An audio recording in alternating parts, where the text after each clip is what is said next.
Ambassador Keth Vox flexed his 6 arms nervously as he watched the human prisoner being dragged into the grand throne hall of the Zaridian Empire. The creature looked, well, pathetic really. Small, pink, covered in some kind of synthetic material that the humans apparently called clothing. 2 arms, 2 legs, 1 head. How these beings had managed to conquer half the galaxy was beyond Keth's understanding. "Behold!" Queen Lysandra's voice boomed across the hall, her towering 12-foot frame casting shadows over the assembled court. "The terror of the cosmos, the destroyer of worlds, the Dot!" She paused, studying the human who was currently picking his nose. "Marcus Thompson of Earth." Marcus looked up, finger still lodged firmly in his nostril. "Oh, hey there. Nice place you got here. Very purple." The entire court gasped, not because of what he said, but because he had the audacity to speak without permission. Keth Vox felt his secondary heart skip a beat. This human was either incredibly brave or incredibly stupid, possibly both. "You dare speak in the presence of the Eternal Queen without," began High Prosecutor Veltarn, but Lysandra raised one of her 4 arms to silence him. "Let the creature speak," she said, her voice dripping with amusement. "I find myself curious about this supposed apex predator." Marcus finally extracted his finger and wiped it on his shirt. Several court members made disgusted clicking sounds. "Apex predator? Lady, I work in accounting. The most dangerous thing I do is file tax returns late." Keth Vox couldn't help but make a small chittering sound, which was the Zaridian equivalent of a snort of laughter. He quickly covered it with a cough when the Queen's 6 eyes fixed on him. "Accounting," Queen Lysandra repeated slowly, as if tasting the word. "And yet your species has conquered the Braxian horde, eliminated the synthetic collective, and turned the mighty Vorlon Empire into a tourist destination." "Yeah, well," Marcus shrugged, "we're pretty good at bureaucracy. You should see our tax code. It's literally driven alien civilizations to surrender rather than try to understand it." The throne hall erupted in nervous chittering and clicking.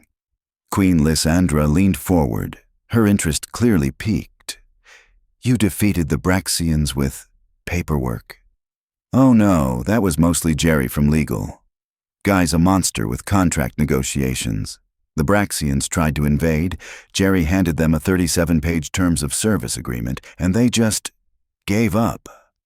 Last I heard, they're running a very successful catering business on Alpha Centauri." Keth Vox was beginning to understand why humans were so feared across the galaxy. They weren't warriors in the traditional sense. They were something far more terrifying. They were practical. "Silence," roared Veltarn, his scales flushing an angry orange. "This is exactly the kind of psychological warfare these creatures are known for.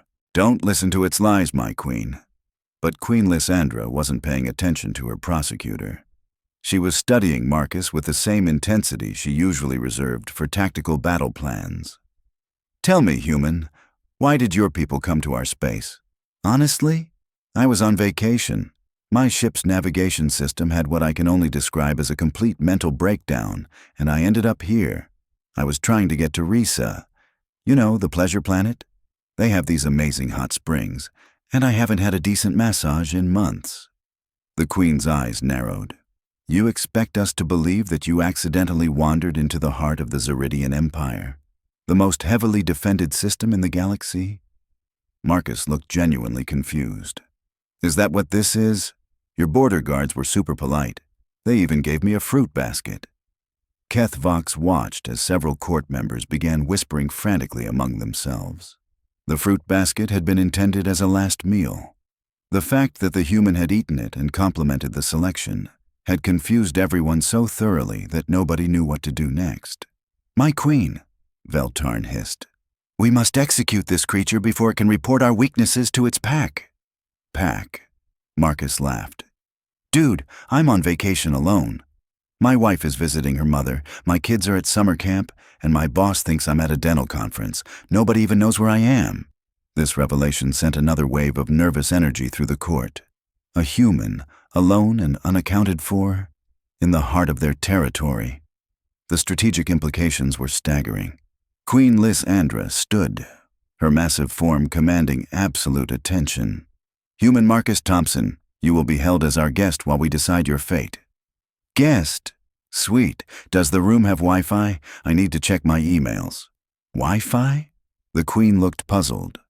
"Wireless information transmission system. For entertainment and communication. You know, cat videos, social media, the occasional work crisis that could have been an email." Kethvox found himself leaning forward, despite himself. The human's casual attitude was either the most sophisticated psychological manipulation he'd ever witnessed, or the creature was genuinely oblivious to the danger it was in. As the guards moved to escort Marcus away, a commotion erupted from one of the side entrances. Princess Zara-Lynn, the Queen's 7-year-old daughter, came bouncing into the throne hall with all the grace of a small purple tornado. Mother, I found the most interesting creature in the garden. It was making the most wonderful sounds and—" She stopped dead when she saw Marcus. "Oh, what's that?" "That, my dear, is a human. A very dangerous human." Zara-Lynn tilted her head, studying Marcus with the unfiltered curiosity that only children possessed. "It doesn't look dangerous. It looks soft." Marcus grinned and waved. "Hey there, kiddo. You're absolutely right. I am extremely soft. It's a design flaw we've been meaning to address for millennia." The little princess giggled, a sound like wind chimes in a gentle breeze. "I like its voice. It sounds funny." "Zara-Lynn, step away from the prisoner," Queen Lysandra commanded. But her daughter was already skipping closer to Marcus. "Are you really from another world? Do you have any stories?" "I love stories." Marcus looked around at the assembled court, all of whom were watching this interaction with the intensity of scientists observing a volatile chemical reaction. "Well, I suppose I know a few stories. Do you like fairy tales?" "What are fairy tales?" "Oh boy, are you in for a treat. See, once upon a time, there was this girl named Goldilocks, and she found a house in the woods."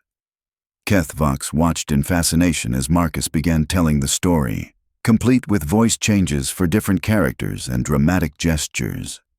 Princess Zara-Lynn was completely enthralled, her large eyes growing wider with each plot twist.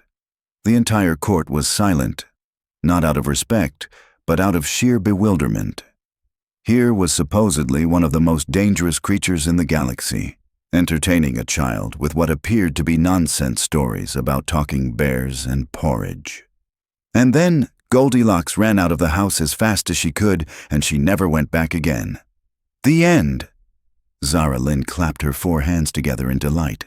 "Tell another one! Tell another one!" "Zara-Lynn, that's enough," Queen Lysandra said, though her tone was less stern than before. "The prisoner needs to be processed." "But Mother, he tells the best stories. Can't he stay and tell more?" Marcus knelt down to the little princess's level. "Hey, maybe I can tell you more stories later, okay? Your mom's got important queen stuff to do." Zara-Lynn nodded solemnly, then surprised everyone by giving Marcus a quick hug before skipping back toward her mother. "I like him, Mother. Can we keep him?" The throne hall erupted in chaos. Court members were chittering and clicking frantically, guards were looking to each other for guidance, and Queen Lysandra was staring at her daughter with an expression that Kethvox couldn't quite identify. "You cannot be serious, my queen," Veltarn practically shrieked. "The creature has obviously used some form of mind control on the princess." Mind control. Marcus stood up, brushing imaginary dust off his knees. "Listen, buddy, if I had mind control powers, do you really think I'd be stuck in middle management at an accounting firm?" Queen Lysandra held up a hand for silence, and the hall immediately quieted. She was studying Marcus with renewed interest, her expression thoughtful.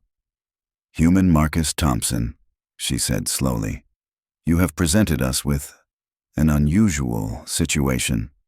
"Story of my life," Marcus muttered. "My wife always says I have a talent for complicating simple things." "Indeed." The Queen paused, considering. You will be housed in the guest quarters, under guard, of course. Of course. Can I make one tiny request, though? The entire court held its breath. This was it, Kethvox thought. This was where the human would reveal its true nature, make some impossible demand, show its teeth. Could someone maybe show me where the bathroom is? It's been a really long day, and I've had way too much coffee. The silence stretched on for what felt like an eternity. Then, somewhere in the back of the hall, someone made a small clicking sound that might have been suppressed laughter. It spread slowly at first, then building until the entire court was chittering with amusement. Queen Lysandra looked down at Marcus, and for the first time since he'd been brought before her, she smiled. It was a terrifying sight, full of sharp teeth and predatory intent. But somehow Marcus didn't seem intimidated. "Ambassador Kethvox," she said, "you will escort our guest to the visitor quarters. See that he has everything he needs." "Yes, my queen." Kethvox stepped forward, still trying to process everything he'd just witnessed.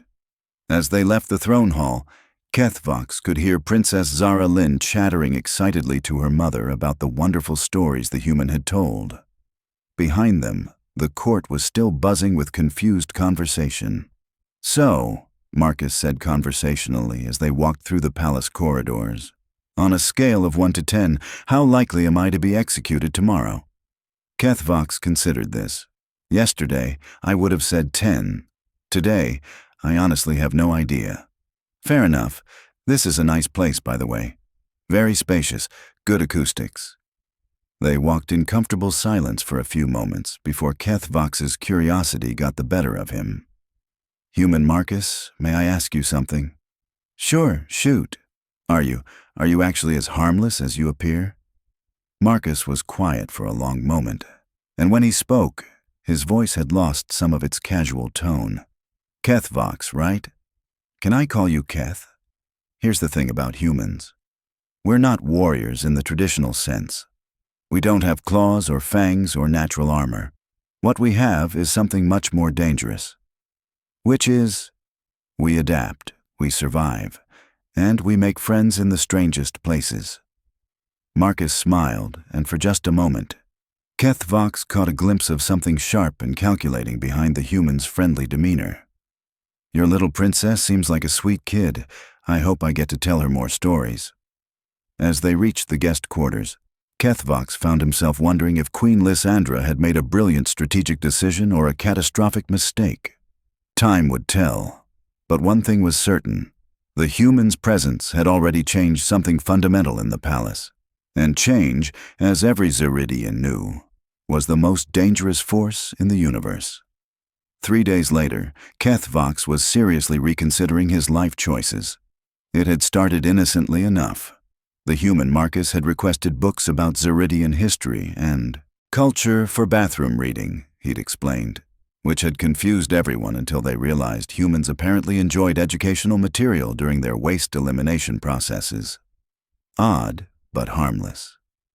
Then Princess Zara-Lynn had begun sneaking visits to the guest quarters. "Ambassador Kethvox!" The little princess bounced into his office, her purple skin flushed with excitement. "The human taught me a new game. It's called 20 questions, and you have to guess what someone is thinking using only yes or no answers." Kethvox looked up from his diplomatic reports with mounting dread. "Princess, you know you're not supposed to visit the prisoner without an escort." "He's not a prisoner, he's our guest." "Mother said so. And he makes the most wonderful breakfast foods. He calls them pancakes. And they're flat and round, and you put sweet tree blood on them." "Sweet tree blood?" "Syrup. It's amazing. And he taught me a song about a spider that goes up and down water spouts." Before Kethvox could respond, alarms began blaring throughout the palace. Emergency lights flashed purple and gold, the colors of immediate threat. His communication device crackled to life. "All senior staff to the war room immediately. We have incoming vessels." Kethvox's blood turned cold. He grabbed Princess Zara-Lynn's small hand. "Come, Princess, we need to get you to the safe room." "But what about Marcus? He's teaching me to play chess." The war room was in chaos when they arrived. Queen Lysandra stood before a massive holographic display, showing dozens of ships approaching their system. Veltarn was practically vibrating with anxiety, his scales shifting through every color in the spectrum. "My queen," General Tokvash reported, his forearms gesturing at the display. 37 human vessels have entered our space. They're broadcasting on all frequencies. "What are they saying?" the queen demanded. They're asking for Marcus Thompson. They claim he's missed a dental conference and his wife is worried." The entire room fell silent. Keth Vox felt his secondary heart stop completely. "Dental conference," Queen Lysandra repeated slowly. "Yes, my queen. They're also asking if we've seen a small silver vehicle with the marking Enterprise Rental, and would we mind terribly returning it as there are late fees accumulating." At that moment, Marcus wandered into the war room, Princess Zara-Lynn dragging him by the hand. He was wearing what appeared to be a Zaridian cooking apron and had flour in his hair. "Hey everyone, what's all the excitement about?" He looked at the holographic display. "Oh hey, that looks like Captain Williams' ship. Nice guy. Terrible at poker though." "Marcus!" Princess Zara-Lynn tugged on his apron. "Are those your friends?" "Some of them, yeah. Probably came looking for me. My wife Jenny gets nervous when I don't check in." He looked around the room at all the stricken faces. Is this a bad thing?" Veltarn pointed a shaking claw at Marcus. "You! This was your plan all along. Infiltrate our palace, charm our princess, and then signal for invasion." Marcus blinked. "Signal? Buddy, I don't even have cell service here. How would I signal anyone? The food preparation, the cultural exchange, the games." Veltarn was practically frothing. "All of it designed to weaken our resolve. I made pancakes and played chess with a 7-year-old. If that's your definition of psychological warfare, you guys have seriously overestimated our tactical abilities." Queen Lysandra was studying the display with growing unease. "Those ships, they're not in attack formation." "Of course not," Marcus said. "They're probably in the worried about Steve from accounting formation. It's way less threatening, but infinitely more persistent." General Tokvash cleared his throat. "My queen, they're requesting permission to dock. They say they have Marcus's luggage and his blood pressure medication." "Blood pressure medication?" Princess Zara-Lynn looked concerned. "Marcus, are you sick?" "Nah, kiddo. Just getting old. High-stress job. Too much coffee, not enough exercise. Standard human problems." The communication system crackled again. A new voice came through, clearly female and distinctly annoyed. "Marcus Thompson, if you can hear this, you are in so much trouble. You said you'd call every day. I've been worried sick, and don't even get me started on what the rental car company is charging us." Marcus's face went pale. "Oh no, Jenny found me." "Jenny?" Queen Lysandra asked. "My wife. She's persistent." Marcus looked genuinely terrified for the first time since arriving. "Your Majesty, I hate to ask this, but could I possibly borrow your communication system? If I don't call her back in the next 5 minutes, she's going to assume I'm dead and start planning my memorial service." "You do not want to see Jenny when she's planning a memorial service." The Queen stared at him for a long moment, then began to laugh. It started as a low rumble and built to a full-throated roar that shook the war room. "You're more afraid of your mate than you are of us. Have you met Jenny? She once made a customer service representative cry just by asking to speak to their manager. She's terrifying." Princess Zara-Lynn tugged on Marcus's apron again. "Marcus, can I meet Jenny? She sounds wonderful. She'd love you, kiddo. She's always wanted a daughter." The words slipped out so naturally that Marcus didn't realize their impact until the entire room went dead silent. Princess Zara-Lynn's eyes went wide, and she looked up at Marcus with an expression of pure wonder. "Really? She'd want me as a daughter?" Marcus knelt down to her level, his expression gentle. "Zara-Lynn, any parent in the universe would be lucky to have you as their kid. You're smart, funny, brave, and you make the best chocolate chip cookies I've ever tasted. I don't know what chocolate chips are, but thank you." The little princess threw her arms around Marcus's neck in an enthusiastic hug. That's when she said it. The words that would echo through galactic history and cause diplomatic scholars to argue for centuries about their significance. "I love you, Father Marcus." The silence that followed was absolute. Not even the hum of the palace's life support systems seemed to be working. Kethvox watched as every single person in the room froze like statues.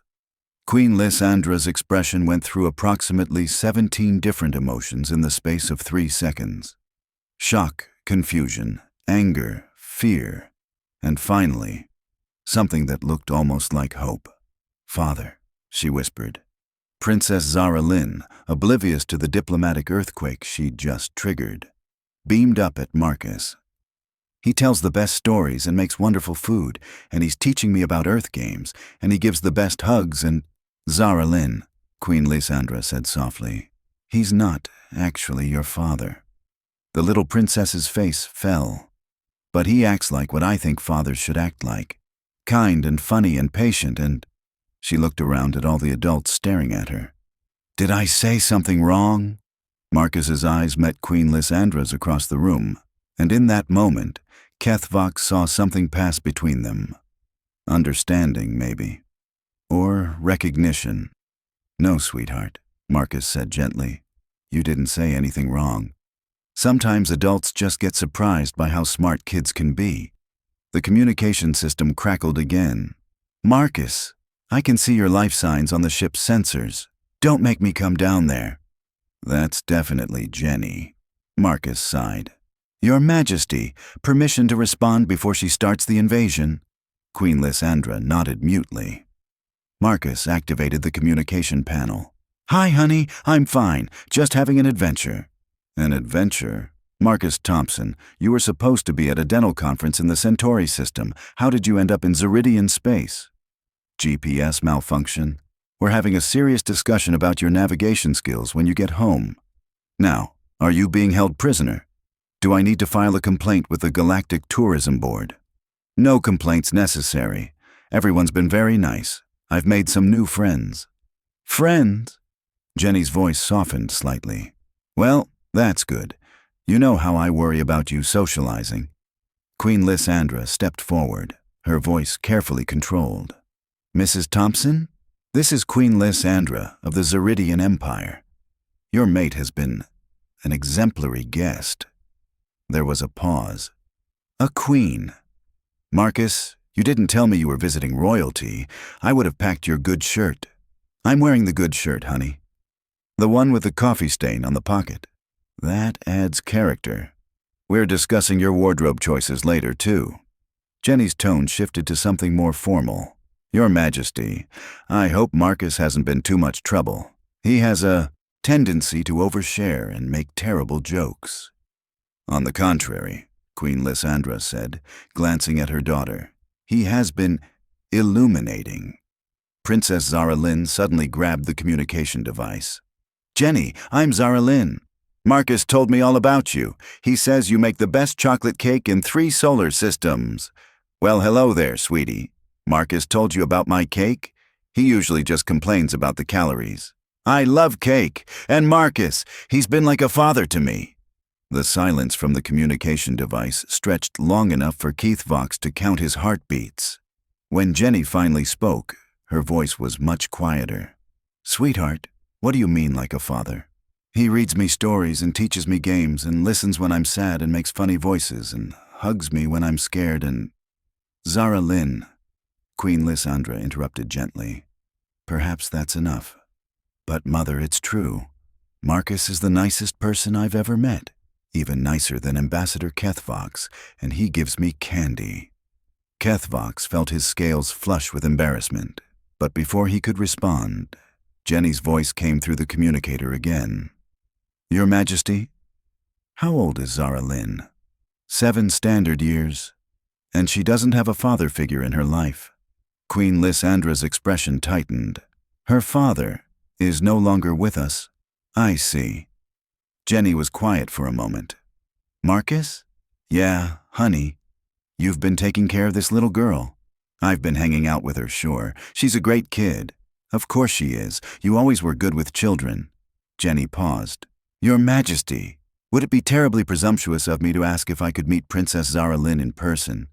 I have a feeling we'd get along wonderfully. Queen Lysandra looked down at her daughter, who was practically vibrating with excitement. I suppose that could be arranged. Wonderful.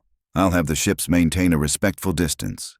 Marcus, you finish whatever diplomatic thing you've stumbled into, and I'll prepare some proper Earth food for our new friends.